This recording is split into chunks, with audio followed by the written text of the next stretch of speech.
మీటూ నివేదిక కేరళను షేక్ చేస్తోందా? లైంగిక వేధింపులకు సంబంధించి జస్టిస్ హేమా కమిటీ ఏం నివేదిక ఇచ్చింది? ఈ నివేదికలో అగ్ర నటుల బండారం బట్టబయలైందా? అందుకే కేరళ సినీ నటుల సంఘానికి మోహన్ లాల్ రాజీనామా చేశారా? మరి మహిళలపై అఘాయిత్యాలకు పాల్పడిన వారిపై పినరయి విజయన్ సర్కార్ ఎలాంటి చర్యలు తీసుకోబోతోంది?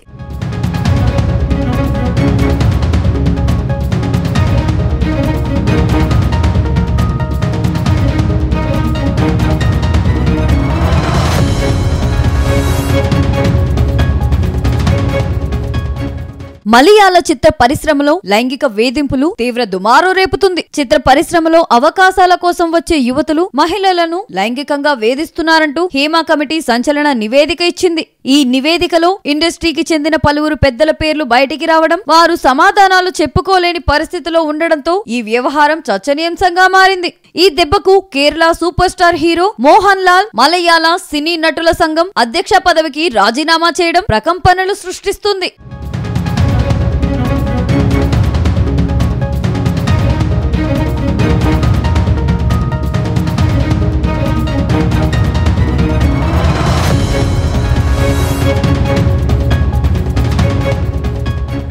కేరళలో నిజంగానే మహిళలపై అఘాయిత్యాలు జరిగాయా అని ఇండస్ట్రీలో చర్చ జరుగుతుంది. మలయాళ చిత్ర పరిశ్రమలో లైంగిక వేధింపులకు సంబంధించి జస్టిస్ హేమా కమిటీ తాజాగా ఓ నివేదిక విడుదల చేసింది. Retired high court judge K Hema ఆ కమిషన్ కు న్యాయకత్వం వహించారు. నటి శారదాతో పాటు మాజీ civil service official KB Vatsala కుమారి ఆ కమిషన్ లో సభ్యులుగా ఉన్నారు. ఆ కమిషన్ ఇటీవలే తన నివేదికను సీఎం విజయన్ కు సమర్పించింది. ప్రముఖ నటిపై జరిగిన లైంగిక వేధింపుల నేపథ్యంలో కేరళ హైకోర్టు మాజీ జడ్జ్ నేతృత్వంలో 2017లో రాష్ట్ర ప్రభుత్వం హేమా కమిటీ ఏర్పాటు చేశారు.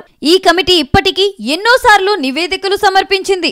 అయినా దాడులు పెరుగుతుండటంతో ఇటీవల మరోసారి నివేదిక విడుదల చేసింది. అయితే ఈ నివేదిక తర్వాత మలయాళ చిత్ర పరిశ్రమలో పనిచేస్తున్న మహిళలు ఎదుర్కొంటున్న కష్టాలను పరిశీలించేందుకు ప్రత్యేక సిట్ దర్యాప్తు బృందాన్ని ఏర్పాటు చేస్తున్నట్లు కేరళ ముఖ్యమంత్రి కార్యాలయం ప్రకటించింది. CM Pinarayi Vijayan senior police అధికారులతో సమావేశమై ఆరోపణలపై క్షుణ్ణంగా దర్యాప్తు చేయాలని నిర్ణయించినట్లు సీఎంఓ తెలిపింది.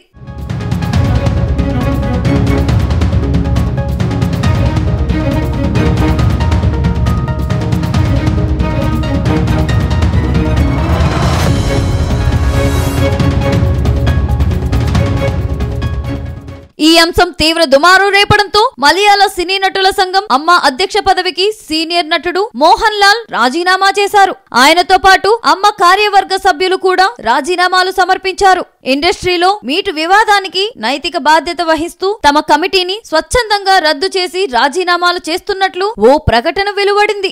2 నెలల్లో కొత్త కమిటీ ఏర్పాటుకు వీలుగా ఎన్నికలు నిర్వహించనున్నట్లు తెలిపింది. జస్టిస్ హేమా కమిటీ నివేదికను గత వారం విడుదలైన తరువాత మలయాళ చిత్ర పరిశ్రమలోని పలువురు సీనియర్ నటులపై లైంగిక వేధింపుల ఆరోపణలు వచ్చాయి. ఇందులో సిద్దిక్, రంజిత్, బాలకృష్ణన్ వంటి వారు ఉన్నారు. అయితే హేమా కమిటీ రిపోర్ట్ తర్వాత మీడియా మలయాళ చిత్ర పరిశ్రమలో మీటు వివాదంపై సంచలనాల కోసం వార్తలు ప్రచురిస్తుందని కేంద్ర మంత్రి సురేష్ గోపి మండిపడ్డారు.